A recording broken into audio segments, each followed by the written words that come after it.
Bonjour à tous et bienvenue sur Jardistream, j'espère que ça jardine bien pour vous. Aujourd'hui, petite vidéo à la Peupleraie, sous la pluie. La Peupleraie, c'est mon jardin expérimental où je teste plusieurs choses pour vous donner des idées et que vous puissiez voir qu'est-ce qui vous plaît le plus visuellement et en termes d'entretien. Allez, c'est parti, on va faire la visite, je vous emmène. Puis là, il y a un gros tas de bois, on va s'en servir pour faire des petites bordures en copeaux de bois, ça va être sympa. Alors, on va voir l'évolution depuis 2 semaines. Je rappelle que le jardin forêt a commencé à être créé il y a environ 1 mois, donc on est dans les tout débuts. Pour revenir au niveau des fraisiers, les fraisiers se portent bien, on a des petites fraises qui sont là.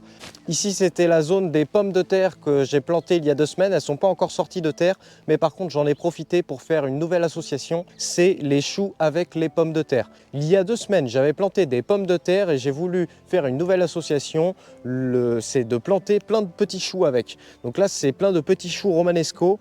Donc on va voir l'évolution, si les deux peuvent bien s'associer. J'ai lu pas mal de choses à ce sujet, donc on va voir si l'expérience sera concluante au fur et à mesure de la saison. Ici, du coup, c'était nos petites tomates qu'on a plantées. C'est les premières tomates qu'on a plantées, ça. Elles ont survécu. Mais c'est vrai qu'il est probable qu'elles se sont pris un petit coup de gel ou pas loin en tout cas. Donc ça, c'était les tomates qu'on avait plantées il y a 2 semaines. Donc effectivement, alors là c'est plusieurs variétés en mélange. Quelques-unes se sont fait attaquer par des limaces, mais dans l'ensemble, elles sont encore là, elles sont en vie, elles se portent bien. Il y a 1 semaine pour faire la différence. Donc ça, c'est les tomates plantées il y a 2 semaines. Donc on voit qu'elles ont plus souffert du froid que les tomates plantées la semaine dernière. Malgré qu'il y a par exemple celle-ci qui s'est fait manger par les limaces, mais toutes les autres sont quand même très correctes. Après, je m'attendais à avoir des limaces, hein, c'est normal. Il y a du bois, il y a du paillage, c'est tout à fait normal. Donc là, les tomates, j'ai mis des œillets d'Inde, association très connue. Les œillets d'Inde, c'est réputé pour bien fonctionner avec la tomate. Ça va empêcher, on va dire, les nuisibles de venir trop embêter la tomate. Donc on va suivre l'évolution, de voir si ça fonctionne. Aujourd'hui, j'ai rajouté des petites betteraves sur les côtés qui vont pouvoir pousser avec les tomates. Donc petite association que vous pouvez faire chez vous. Petit parterre, là, tout simplement, les tomates vont pousser en hauteur et les betteraves vont prendre un petit peu de place. On va venir couper en fait les feuilles basses des tomates. Du coup, la betterave, elle aura un petit peu de place pour pousser. Et la betterave, elle va arriver, je pense, à cette hauteur-là, un petit peu près.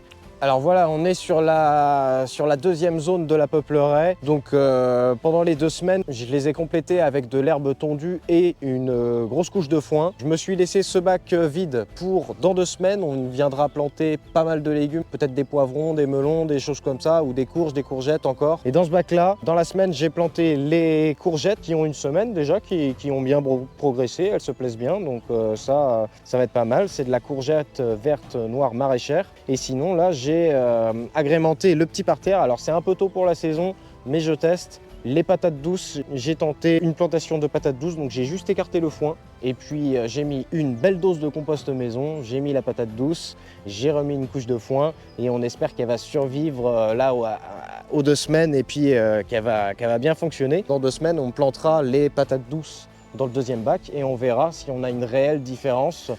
Alors par ici, là, les tomates, on sent que là, celles-ci, elles sont pas belles, elles n'ont pas survécu. Hein. Enfin, elles sont encore en vie, mais je sais pas ce que ça va donner. Et puis sinon, j'ai commencé à agrémenter avec des petites choses, des lavandes. J'ai planté 2-3 arbustes à plusieurs endroits. Donc voilà.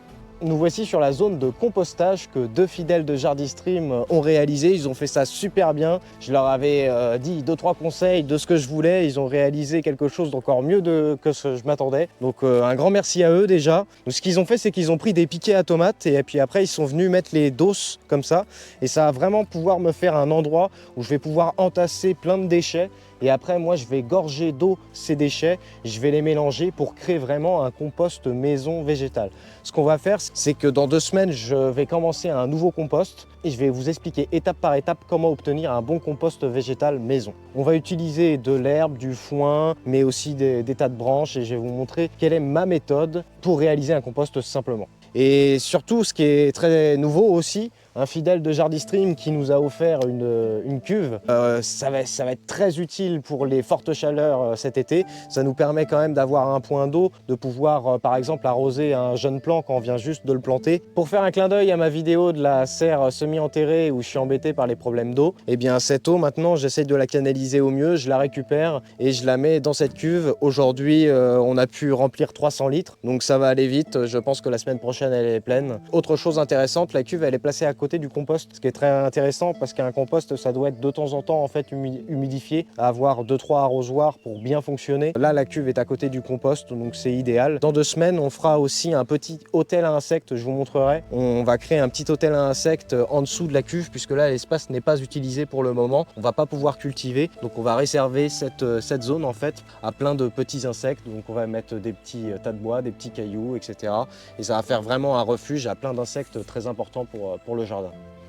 Ici une nouvelle expérience, copeaux de bois, mur de paille, et je vais venir planter une tomate dans le mur de paille. Allez c'est parti, on fait ça, on va tester. Ça va être marrant. En plus regardez, vous pouvez vous asseoir sur la botte de paille pour faire ça. Hop, regardez, on voit une tomate plantée dans un terreau bien vivant avec plein de petites bestioles. Voilà, ça fait des belles tomates.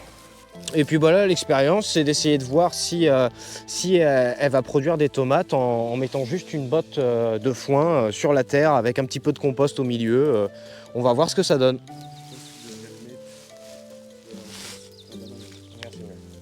Eh bien écoutez, merci à tous d'avoir suivi cette vidéo. Là je vous fais en voix off puisque le micro-cravate était tombé. Donc je vous disais que n'hésitez pas à vous abonner, à liker et à partager la vidéo si celle-ci vous a plu. Écoutez, on se retrouve dans 2 semaines pour voir l'évolution de la peuplerie. La semaine prochaine, on retournera dans mon jardin. Allez, là je vous laisse parce qu'il commence vraiment à beaucoup pleuvoir. Allez, salut, à la prochaine!